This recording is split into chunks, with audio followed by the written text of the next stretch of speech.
हरे कृष्णा कृष्ण कृष्ण हरे हरे, हरे राम राम राम हरे हरे। श्री गुरुदेव की अहेतु कृपा से हम जो ग्रंथ कर रहे हैं उसका नाम है श्री श्री चैतन्य चैतामृत। श्री श्री चैतन्य चैतामृत ग्रंथ के अंतर्गत हम श्रवण कर रहे हैं मध्य लीला 20वां अध्याय, जिसमें हम आ चुके हैं प्यार संख्या 152 पे और पेज संख्या है 246। तो अब तक हमने श्रवण किया कि हमारा क्या प्रसंग चल रहा है, कृष्ण तत्व। और क्या कह रहे हैं कि जितने भी वैकुंठ हैं, समस्त वैकुंठ हैं और जितने भी ब्रह्मांड हैं, सब भगवान के क्या है, वैभव है। और भगवान का वैभव भी कैसा है, अपार वैभव। तो वैभव सबका हमने तात्पर्य भी श्रवण किया था। क्या था कि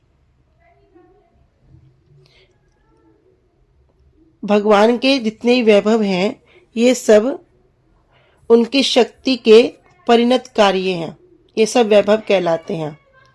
तो भगवान की 3 शक्ति श्रवण की थी। 3 शक्तियों को हमने श्रवण किया था, जीव शक्ति, माया शक्ति और चिद शक्ति। तो ये 3 शक्ति क्या हैं, यही भगवान का वैभव है। और शक्ति परिणत जितनी भी वस्तुएं हैं, जैसे चिद जगत हो, माया जगत हो, जड़ जगत हो, सबका सब ये भगवान का वैभव है। इसलिए भगवान का जो अपार वैभव है उसको समझाने के लिए यहाँ पर भावार्थ दीपिका से एक श्लोक वर्णन किया गया है। क्या वर्णन कर रहे हैं, क्योंकि हमें कैसे मानेंगे तो प्रमाण भी तो चाहिए। प्रमाण के रूप में यहाँ 10वें स्कंद का ये श्लोक वर्णन था कि 10वें लक्ष्यम आश्रिताश्य विग्रहम श्री कृष्णाख्यम परम धामम जगत धाम नमामि तत्। तो कह रहे जो भागवतम का 10वां स्कंद है, ठीक है, जो भागवतम का 10वां स्कंद है उसका नाम है आश्रय। तो यहाँ पर कह रहे हैं कि उसमें किस तत्व को स्थापित किया गया है, कह रहे आश्रय को। आश्रय कौन है कि जो 10वां तत्व हुआ वही क्या है, आश्रय है। और जो बाकी 9 तत्व हैं तो वे क्या हुए, वे हुए आश्रित। चाहे स्वर्ग से लेकर मुक्ति तक श्री कृष्ण ही क्या है, सबके आश्रय हैं। तो हमने 10 तत्व के विषय में 10 लक्षण जो भागवतम के हैं उसके विषय में हमने श्रवण किया था। अभी हम संक्षेप में थोड़ा थोड़ा उसको सुन लेंगे। पहला क्या है, सर्ग। सर्ग क्या होता है, जो ये माइक सृष्टि है महत तत्व से आरंभ करके अविद्या तक, ये सब जो माइक सृष्टि कहलाती है इसको क्या कहते हैं, सर्ग कहते हैं। दूसरा है विसर्ग। विसर्ग क्या होता है, पूरी विराट सृष्टि। तीसरा स्थान। स्थान में क्या वर्णन है कि ब्रह्मा शिव आदि से कृष्ण की विशेषता। चौथा है पोषण। पोषण क्या, भक्तों का पालन पोषण, जिस तरह वहां पे प्रहलाद आदि का। 5वां उति। उस उति में क्या बता दिया, कर्म वासना। 6ठा क्या है, मनवंतर अवतारों की कथाएं। 7वां है जिसमें भगवान के विभिन्न अवतार की कथाएं हैं। 8वां हो गया निरोध, कि जब भगवान योग निद्रा में शयन करते हैं। 9वां हो गया मुक्ति और 10वां हो गया आश्रय। यदि इसमें अगर कुछ आगे पीछे हो गया हो तो देख लेना। तो ये 10वां हो गया आश्रय। कह रहे जब तक इन 9 तत्वों का ज्ञान नहीं होगा तब तक कृष्ण तत्व को नहीं जान सकते। हमने पहले भी श्रवण किया था कि ब्रह्मा जी क्या कह रहे हैं कि अगर कोई कह रहा है मैं कृष्ण को जान गया, तो कह रहे मैं चतुर्मुख ब्रह्मा भी कह रहा हूं कि मैं 4 मुख होने के बाद भी, भगवान का शिष्य, भगवान का पुत्र होने के बाद भी कृष्ण को नहीं जान सकता। तो जब तक इन 9 तत्वों का ज्ञान नहीं होगा तब तक कृष्ण तत्व को नहीं जान सकते। क्योंकि जो ये 9 तत्व हैं इनको जाने बिना यदि कोई कृष्ण तत्व को जानने की चेष्टा भी करें, कहते हैं कि वो संभव नहीं है। तब वहां क्या होगा, वहां पर संदेह आ जाएगा। कैसा संदेह, क्योंकि जितने भी लोग कृष्ण लीला में आक्षेप करते हैं कैसे? रासलीला को सुनेंगे, भगवान की चोरी लीला को सुनेंगे, तो निश्चित रूप से क्या होगा, उनके अंदर संदेह आ जाएगा। तो उन्होंने अभी तक 9 तत्व को अध्ययन नहीं किया। यदि इन 9 तत्वों का अध्ययन हो जाएगा तब उन्हें विश्वास हो जाएगा कि कभी भी कृष्ण के ऊपर आक्षेप नहीं करेंगे, क्योंकि कृष्ण कैसे हैं, कहते ना, आनंद चिन्ह में रस प्रतिभाविता भी स्थाभ्रिय एवं निज रूप तया कला भी। भगवान का रूप कैसा है, भगवान का जो विग्रह है वो कैसा है, उनका शरीर कैसा है, उसके बाद सब कुछ वर्णन है। भगवान की कोई भी इंद्रिया कोई भी कार्य कर सकती है। अंगानि यस्य सकलेन्द्रिय वृत्तिवंती पश्यन्ति पान्ति कलयन्ति चीरम जगन्ति। तो उन्हें फिर वो किस तरह का कोई संदेह नहीं रहेगा। तो सबके जो आश्रय हैं वो कौन है? कृष्ण है।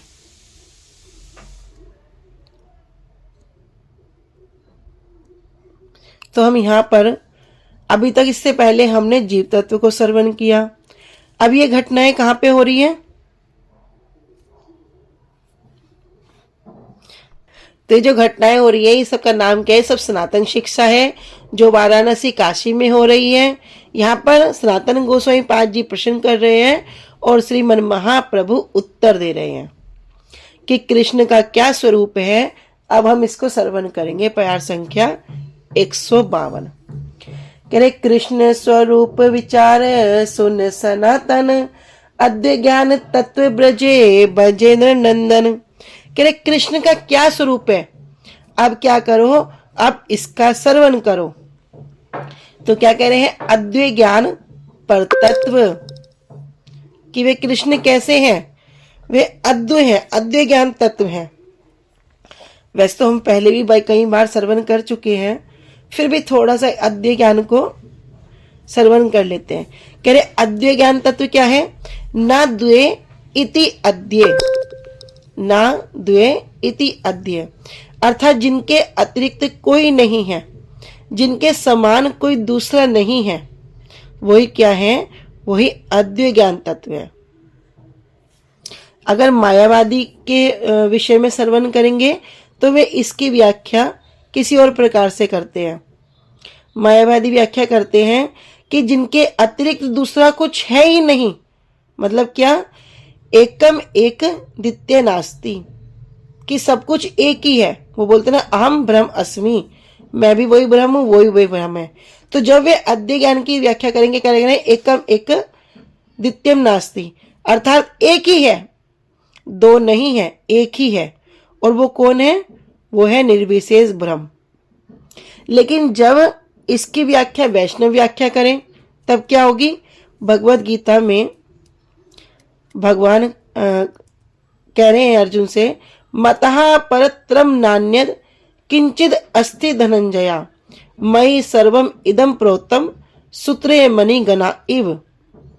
तो गीता में कृष्ण ने क्या किया? अद्वै ज्ञान शब्द की व्याख्या कर दी। कैसे की? स्वयं की।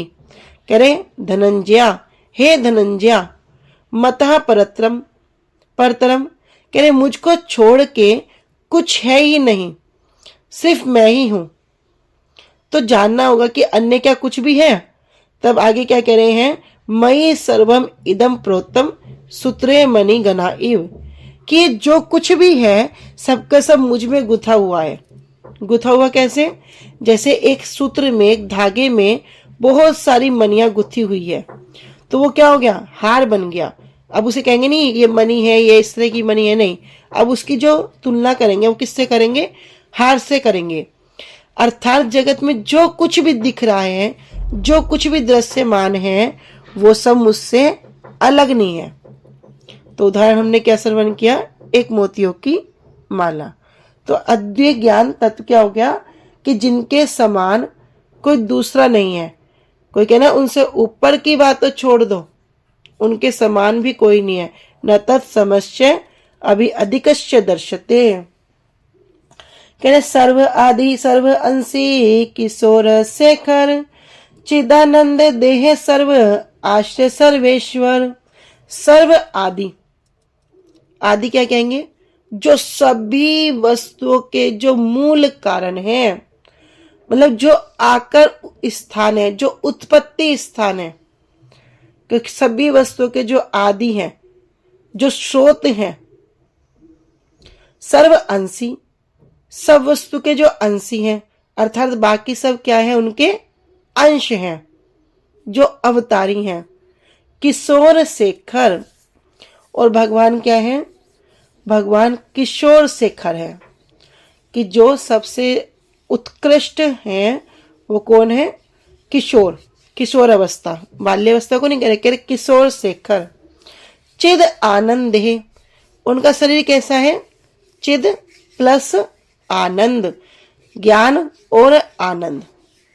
सर्व आश्रय, सबके जो आश्रय हैं, जैसे हमने अभी भागवतम का वर्णन सुना, और सर्वेश्वर, और सभी के जो स्वामी हैं, सबके जो ईश्वर हैं। तो कह रहे हैं कृष्ण क्या है, समस्त विष्णु तत्व के स्रोत हैं। जैसे गुरुजी बताते हैं, कह रहे भैया गर्भोदकशाही विष्णु, क्या उनका भी कोई आदि है? कह रहे हाँ है। उनका आदि क्या है? शिरोदकशाही विष्णु। कह रहे शिरोदकशाही विष्णु का भी कोई आदि है? कह रहे हाँ है। कारणोदकशाही विष्णु। कह रहे कारणोदकशाही विष्णु का भी कोई आदि है? कह रहे हाँ है भैया। ये संकर्षण, फिर उनके जो महासंकर्षण, फिर बलदेव प्रभु, इस प्रकार सबके आदि हैं। कह रहे भैया बलदेव प्रभु का भी कोई आदि है? कह रहे हाँ उनका भी आदि है, कृष्ण। तो फिर वर्णन किया कि कृष्ण का भी कोई आदि है? कह रहे नहीं, उनका कोई आदि नहीं है, वे ही क्या है, कारणों के मूल कारण हैं। तो सबके सब क्या है, उनमें सम्मिलित है। तो वे वैष्णव दर्शन के जो चरम लक्ष्य हैं, उन्हीं से सब कुछ उद्भूत है, और उनका शरीर कैसा है, चिद आनंद है, ज्ञान में है और आनंद में है। वही समस्त आध्यात्मिक जीवों का उत्पत्ति स्थल है। यद्यपि सारी वस्तुओं का जो उद्गम है कौन, भगवान कृष्ण, परंतु क्या कोई उनका भी उद्गम है? कह रहे नहीं, उनका कोई भी उद्गम नहीं है। अद्वैतम अच्युतम अनादिम अनंत रूपम आद्यम पुराण पुरुषम नव यौवनम च। कह रहे भैया अद्वैतम अच्युतम अनादिम अनंत रूपम, भगवान कैसे हैं? भगवान इस प्रकार है। कह रहे जो सारी वस्तुओं के जो परम उद्गम हैं, वे होते हुए भी क्या है, नव युवक किशोर बने रहते हैं। तो अनुवाद में कह रहे हैं, महाप्रभु कह रहे हैं सुनो, क्या सुनो, कि हे सनातन, श्री कृष्ण के स्वरूप के विषय में सुनो। भगवान का स्वरूप कैसा है? श्री कृष्ण अद्वैय ज्ञान तत्व हैं,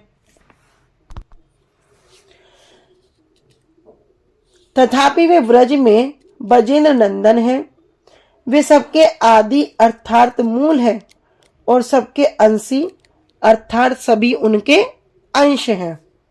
तो अंश और अंशी को भी थोड़ा समझना होगा। जैसे पिता, पिता की संतान उनका अंश, और पुत्र की संतान क्या हो गया, उनके अंश का अंश। तो भगवान कौन हो गए, अंशी, और वे सबके अंशी अर्थात सभी उनके अंश हैं। उनका नित्य परम मोहन किशोर स्वरूप है। तो किशोर स्वरूप क्यों कह रहे हैं? क्योंकि जो कृष्ण हैं वो क्या है, किशोर, अर्थात जो राधानाथ हैं, जो गोपीनाथ हैं, जो रास बिहारी हैं, कुंज बिहारी हैं, ये सब क्या है, इनके किशोर कृष्ण हैं, और यही सबके मूल हैं। जितने भी सब तत्व हैं सब उनके आश्रित हैं। तो यहां पर क्या कह रहे हैं कि जो अद्वैत तत्व होने पर अब क्या हो गए, एक हो गए, और उसी तत्व को भी हम आगे श्रवण करेंगे किस प्रकार तीन भाग में उसको बांटेंगे। तो कह रहे हैं उनकी देह पूर्ण चिद आनंद में है। कैसी है? ज्ञान में है और आनंद में है। वे सबके परम आश्रय और समस्त ईश्वरों के भी ईश्वर हैं। अनुभाष्य, हे सनातन, श्री कृष्ण के स्वरूप का विचार करो। क्या विचार करो? तो विचार यह है कि श्री कृष्ण ब्रज धाम में ब्रजपति नंद के पुत्र हैं। नंद महाराज के क्या है? पुत्र हैं। और वे अद्वैत ज्ञान तत्व हैं।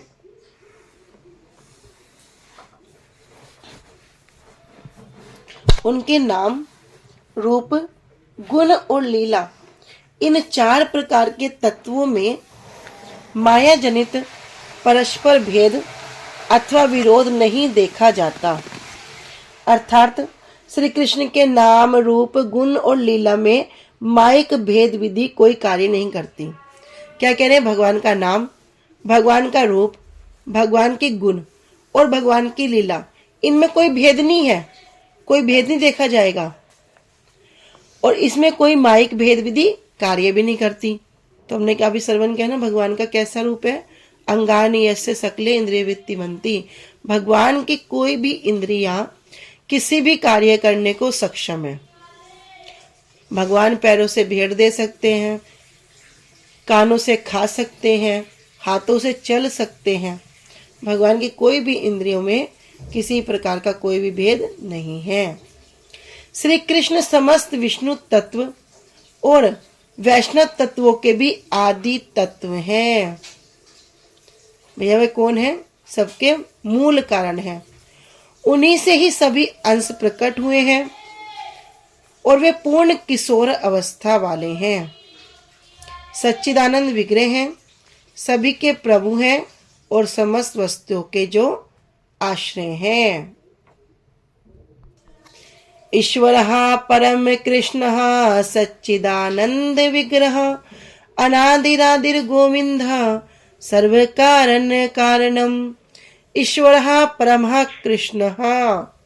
तो ब्रह्म संहिता में जब ब्रह्मा जी भगवान की स्तुति करते हैं तो सबसे पहला श्लोक यही है। कह रहे हैं ईश्वरः परमः कृष्ण। कह रहे हैं जो ईश्वर है, ईश्वर कौन? सबके कंट्रोलर, जो सबको नियंत्रित करते हैं, जो सबके नियंता हैं, जो दिन को रात कर सकते हैं, रात को दिन कर सकते हैं। कह रहे ईश्वर परम कृष्ण। वे कौन है? वे भगवान कृष्ण हैं। सद चिद आनंद विग्रह। और उनका जो विग्रह है, जो उनका शरीर, वो कैसा है? वो कोई ये पंच तत्वों से या रक्त मांस इनसे नहीं बना। कह रहे सद चिद आनंद। सद अर्थात सत्ता, चिद अर्थात ज्ञान और आनंद अर्थात जो आह्लादनी शक्ति है, ज्ञान आनंद। अनादि रादिर गोविंद। वे क्या है? वे ही सबके अनादि रादिर। उनका ना कोई आदि है, ना कोई मध्य है, ना कोई अंत है। सर्व कारण कारणम। और वे सभी कारणों के भी जो मूल कारण हैं, सभी कारणों के भी जो कारण है। तो वे कौन है? कहते ना गोविंदम आदि पुरुषम तमहम भजामी। तो ब्रह्मा जी बार बार कहते हैं मैं उन्हीं गोविंद को प्रणाम करता हूँ, उन्हीं को मैं भजन करता हूँ। तो जो गोविंद नाम से विख्यात कृष्ण के परम नियंता हैं, कृष्ण परम कंट्रोलर हैं, उनका शरीर क्या है? सदचिद आनंद में है, सबके उत्पत्ति स्थान है, आकर वस्तु है और उनका अन्य कोई, उनका कोई आकर वस्तु नहीं है। मतलब वे किससे उत्पन्न नहीं हुए, सब कुछ उनसे ही आया है। तो क्योंकि वे समस्त कारणों के भी मुख्य कारण हैं। सच्चिदानंद विग्रह श्री कृष्ण ही परमेश्वर हैं। वे स्वयं अनादि हैं और सभी के आदि एवं समस्त कारणों के भी कारण हैं। स्वयं भगवान कृष्ण गोविंद पर नाम, सर्व ऐश्वर्य पूर्ण जार गोलोक नित्य धाम। कह रहे स्वयं भगवान कृष्ण। एक बात हम बार बार श्रवण कर रहे हैं कि भगवान कृष्ण स्वयं क्यों कह रहे हैं। अगर हम सिर्फ यहां से भी ना विचार करें तो भागवतम में चलते हैं। भागवतम में भी क्या कह रहे हैं? एते चांस कला पुंसाम कृष्णस्तु भगवान स्वयं। वे बार बार कह रहे हैं कि भगवान कौन है? कृष्ण है। कहीं कहा है कि गणेश भगवान स्वयं, देवी भगवान स्वयं, लेकिन जब यहाँ पर वर्णन कर रहे थे और पहले क्या हुआ, उनको भी अवतारों में ही वर्णन कर दिया, लेकिन बाद में एकदम क्या करते हैं सुखदेव गोस्वामी जी, फिर कहते हैं कि जो मैंने बोल दिया वो क्या है, बाद की बात को डिक्लेयर कर दिया। कह रहे कृष्णस्तु भगवान स्वयं एते चांस कला, और तो सब उनके अंश के अंश हैं, कुछ अंश है, कुछ उनकी कलाएं हैं, किंतु भगवान कौन है, कृष्ण है। तो स्वयं भगवान कृष्ण गोविंद परिणाम, और जो उनका मुख्य नाम है वो क्या है, गोविंद। गो अर्थात गायें, गो अर्थात इंद्रिया, गो के बहुत सारे अर्थ हम श्रवण करते हैं। जो इंद्रियों के स्वामी हैं, जो गांव के पालक हैं, तो जो उनका मुख्य नाम क्या है, गोविंद। सर्व ऐश्वर्य पूर्ण जार गोलोक नित्य धाम, और वे सर्व ऐश्वर्य से पूर्ण है, और उनका जो नित्य धाम है वो क्या है, गोलोक है। तो सर्व ऐश्वर्य, तो भगवान के ऐश्वर्य का वर्णन कर रहे हैं। क्या ऐश्वर्य है भगवान के, संपूर्ण बल, संपूर्ण सौंदर्य, संपूर्ण धन और संपूर्ण त्याग और संपूर्ण बल, है ना दीदी, इंद्रिय, ज्ञान और वैराग्य। तो भगवान के जो संपूर्ण जो ऐश्वर्य है वो क्या है, संपूर्ण ऐश्वर्य, संपूर्ण वीर्य, संपूर्ण यश, संपूर्ण श्री, संपूर्ण ज्ञान और संपूर्ण वैराग्य। तो ये षड ऐश्वर्य ये क्या है, इनसे पूर्ण है, और जिनका धाम क्या है, गोलोक नित्य धाम है। ऐश्वर्य, वीर्य, यश, श्री, ज्ञान और वैराग्य।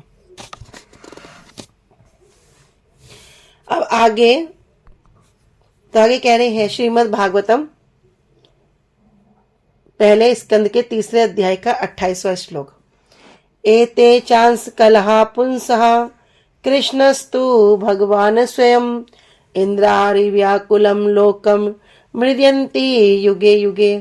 तो यहाँ पर भी पूरा जो प्रमाण है कि अभी क्या कह रहे थे, स्वयं भगवान कृष्ण, तो इसी को यहाँ पूरा प्रमाणित कर दिया कि भैया सिर्फ यहाँ नहीं कह रहे, श्रीमद् भागवतम में भी वर्णन है कि एते चांस कला पुंसा, कि एते ये, चा अर्थात तथा, चांस कला अंश और कला, कि जगत में भी अंश है और उन अंशों के भी जो अंश हैं उन्हें कहते हैं कला।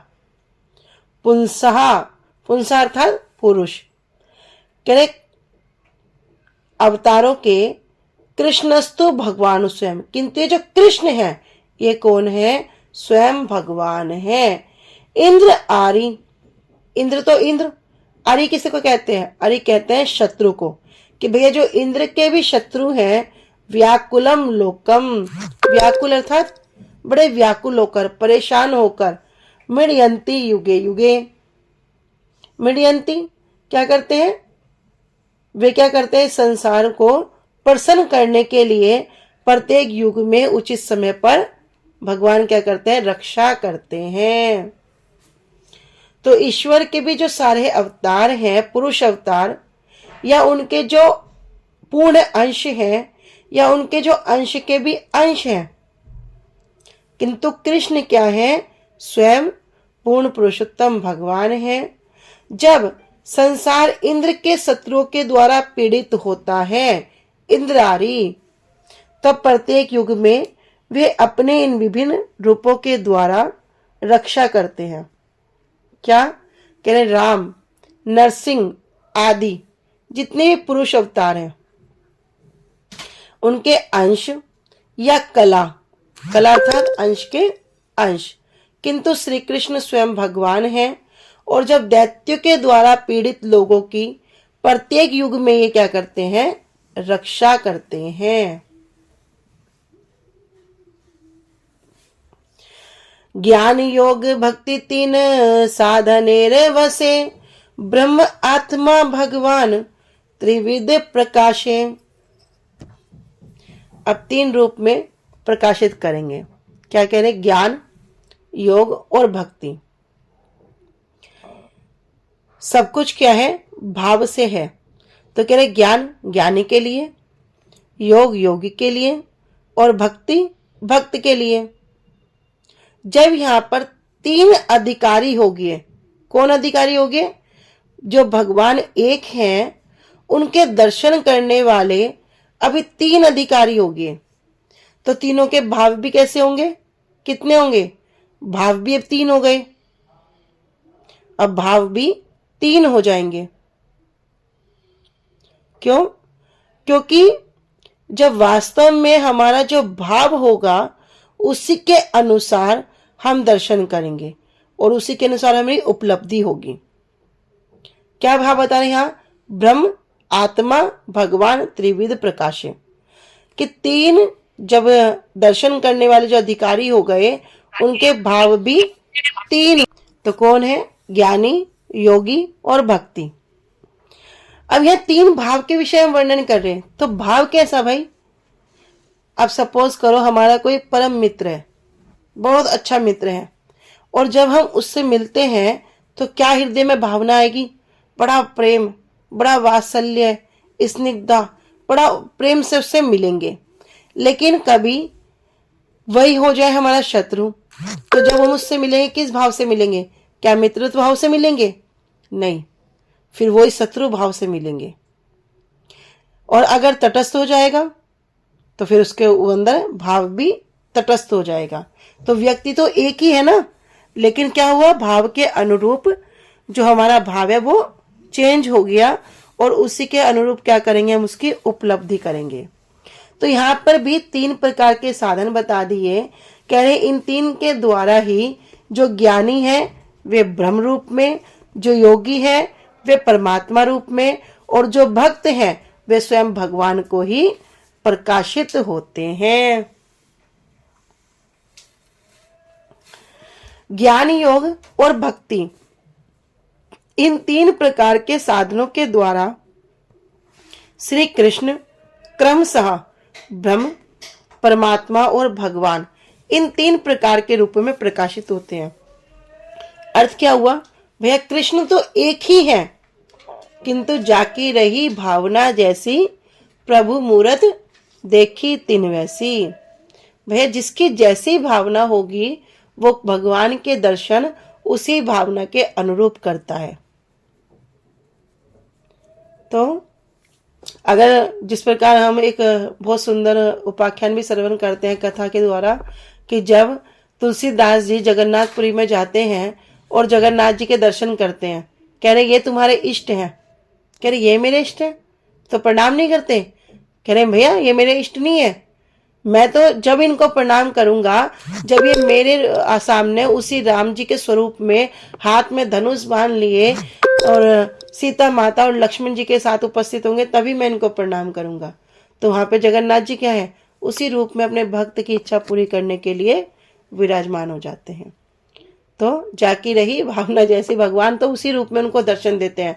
कोई बोलता है कोई गणेश जी का उपासक था, बड़े गणेश जी को मानते थे, कह रहे मैं तो अगर गणेश जी के रूप में दर्शन करूंगा तभी इनको मानूंगा। भगवान ने क्या किया? जगन्नाथ जी ने गणेश जी के रूप में दर्शन दे दी। भगवान तो ऐसी सी लीलाएं करते हैं ना कि उनकी लीलाओं को पार पाना उनका संभव नहीं है। तो कह रहे जो निर्विशेष ज्ञान के द्वारा उन अद्वैत तत्व का अनुसंधान करते हैं उनके लिए वे निर्विशेष ब्रह्म ही प्रतीत होते हैं। मतलब निर्विशेष क्या? भगवान एक ज्योति स्वरूप में, कि भगवान के शरीर की जो अंग कांति है उस अंग से जो कांति जो उनकी प्रकाशित होती है, बस वे उस प्रकाश को ही दर्शन करते हैं, अलग उससे अलग कुछ दर्शन नहीं करते। और इसलिए क्या कहते हैं? भगवान क्या है? निर्विशेष ब्रह्म है। फिर योगों के विषय में बात करें कि जो अष्टांग योग मार्ग से उस परम वस्तु का अनुसंधान करते हैं, ये मानते हैं हाँ कोई वस्तु तो है, और उसी को मानकर क्या करते हैं? बड़ी बड़ी सिद्धियां प्राप्त करते हैं। तो उनके हृदय में स्थित होकर जगत के परमात्मा के रूप में उदित हो जाते हैं। हम सबके अंदर क्या है? भगवान विराजमान है परमात्मा के रूप में। जो शुद्ध भक्ति के द्वारा परम तत्व का साधन करते हैं वे ही भगवान का दर्शन करते हैं। किसके द्वारा? शुद्ध भक्ति। शुद्ध भक्ति कैसी होगी? अगर कोई विचार करे कि मैं तो भगवान का भजन साधन करूंगा, मैं रोज 4 माला हरिनाम करूंगा, बस ठाकुर जी मेरी नौकरी लग जाए, मैं तो आपका नाम करूंगा, बस मेरे घर में पुत्र नहीं है, पुत्र हो जाए, मैं आपके 16 माला करूंगा, मेरा घर बन जाए, तो क्या ये शुद्ध भक्ति हुई? ये शुद्ध भक्ति नहीं हुई। इसलिए शुद्ध भक्ति की जो डेफिनेशन है, जो परिभाषा है, या जो हमको समझने लिए जो जरूरी है, तो श्री रूप गोस्वामी पाद जी कहते हैं, अन्य अभिलाषिता शून्यम ज्ञान कर्मादि अनावृतम अनुकूल्य निकृष्ण अनुशीलनम भक्तिर उत्तमा। कि अन्य अभिलाषिता, सब प्रकार की जो अन्य अभिलाषाएं हैं, उनसे भक्ति क्या होनी चाहिए? शून्यम, शून्य होनी चाहिए। ज्ञान कर्म आदि अनावृतम, ज्ञान मार्ग कर्म मार्ग सबसे ढकी हुई नहीं होनी चाहिए। अनुकूल्यन कृष्ण अनुशीलनम, भैया भगवान की प्रसन्नता के लिए होनी चाहिए, उनकी हितकर होनी चाहिए। और इसी को श्री रूप गोस्वामी कहते हैं भक्ति उत्तमा। यही उत्तम भक्ति है, यही शुद्ध भक्ति है, जिसमें स्वयं की मान प्रतिष्ठा सेवा कार्य इच्छा, किसी प्रकार की कोई भी इच्छा ना हो, लाभ पूजा प्रतिष्ठा कोई भी भावना ना हो, एकमात्र क्या हो, किस प्रकार करने से मेरे इष्ट को, मेरी सेव्य वस्तु को आनंद प्राप्त हो। तो ऐसी जब कोई शुद्ध भक्ति के द्वारा क्या करेंगे, उस परम तत्व का साधन करेंगे, जो प्रोसेस करेंगे उसको पाने के लिए अभिदय करेंगे, वो ही क्या करेंगे, वास्तव वस्तु का दर्शन प्राप्त करेंगे, अर्थात भगवान के चरण कमलों की सेवा में नियुक्त हो जाएंगे। जो हमारा जो स्वरूप है, जीवेर स्वरूप है कृष्ण नित्यदास, तो हम अपने वास्तव स्वरूप में आकर स्वरूप सिद्धि प्राप्त करके गुरुदेव के अनुगत्य में फिर उस वस्तु सिद्धि को भी प्राप्त करेंगे। इसी में आगे जो श्लोक है वो भी इसी प्यार के अंतर्गत है, और प्रमाण कहां से है? श्रीमद् भागवतम से, जिसको हम कल श्रवण करते हैं। वांछा कल्पतरुभ्यश्च कृपा सिन्धुभ्यैव च पतितानां पावनेभ्यो वैष्णवेभ्यो नमो नमः। श्री गुरुदेव की जय। अनंत कोटि वैष्णव वृंद की जय। निताय गौर प्रेमानंदे हरि हरि बोल। हरे कृष्णा। सभी को दंडवत प्रणाम।